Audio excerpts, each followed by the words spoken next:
Welcome to Mindfulness, Living the Buddha Way. Today we are discussing debugging worthlessness, ancient wisdom meets modern science.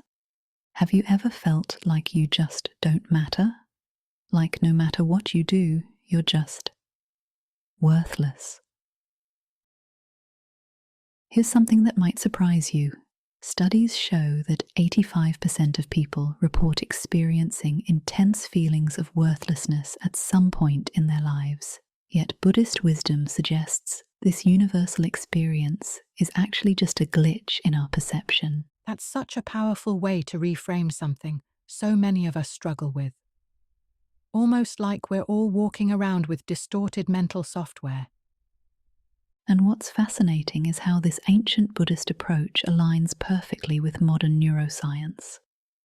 Research shows that our brains are actually wired to give more weight to negative self-perceptions than positive ones.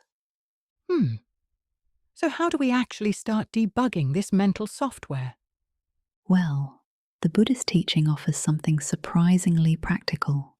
Instead of trying to think your way out of feeling worthless, you prove it wrong through action. Studies show that acts of service can increase serotonin levels. You know what's interesting about that? It reminds me of a recent study where researchers found that volunteers at food banks reported a 60% decrease in feelings of worthlessness after just 2 weeks of service. Exactly, and here's what makes this approach so powerful. It's not about positive thinking or self-affirmations. It's about gathering concrete evidence that directly contradicts the worthlessness narrative. So it's like building a case against your own negative thoughts. Right, and modern psychology backs this up completely. A study showed that behavioral activation, taking action regardless of how you feel, was as effective as cognitive therapy alone in treating feelings of worthlessness. That connection between ancient wisdom and modern science is fascinating. What other parallels have you noticed? Well, both emphasize the importance of questioning our automatic thoughts. Cognitive behavioral therapy identifies something called the mental filter distortion, where we only see evidence that confirms our negative self-view. Exactly what Buddhist teaching warned about 2,500 years ago. Let's talk about how this applies in our digital age, especially with social media constantly pushing us to compare ourselves to others. Well, the stats on this are pretty shocking. Recent research shows that heavy social media users are 3 times more likely to experience feelings of worthlessness compared to moderate users.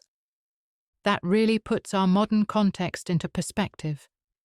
And here's what's really interesting. The Buddhist solution actually becomes more relevant in the digital age. Instead of seeking validation through likes and follows, it encourages us to find worth through tangible impact. You know, I recently read about a program where seniors teach tech skills to youth.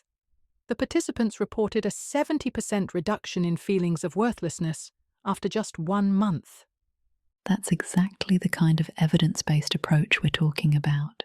You can't argue with results like that. And what's fascinating is how this creates a positive feedback loop. The more you act in service of others, the more evidence you gather against that narrative of worthlessness. So what would you suggest as a practical first step for our listeners? Here's a 3-part challenge based on both Buddhist wisdom and psychological research. First, recognize that feelings of worthlessness are a perception, not a fact. Studies show this simple reframe can reduce negative self-talk by 30%. Second, commit to 1 act of service daily for a week.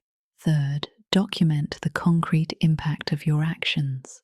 That's such actionable advice, and it doesn't require any special circumstances or resources. And here's what makes this approach so powerful. It works regardless of your current life situation. A recent study of people facing major life challenges found that those who engaged in regular acts of service reported a 45% improvement in self-worth compared to those who didn't. That's a remarkable difference. Let me wrap this up with something really important. Research shows that the average person has about 6,000 thoughts per day, and for many people, a significant percentage of those are self-critical. But remember, these thoughts are not facts. They're temporary distortions in perception, and you have the power to prove them wrong through simple acts of kindness and generosity. That feels like the perfect place to end, with both ancient wisdom and modern science pointing us toward the same solution. Exactly. Your worth isn't something you need to create or earn. It's already there, waiting to be discovered through action. And that's something both Buddhist masters and neuroscientists can agree on. Thank you for spending these moments in mindfulness. If this reflection brought you a little calm, you can return whenever you need. Until next time, live gently.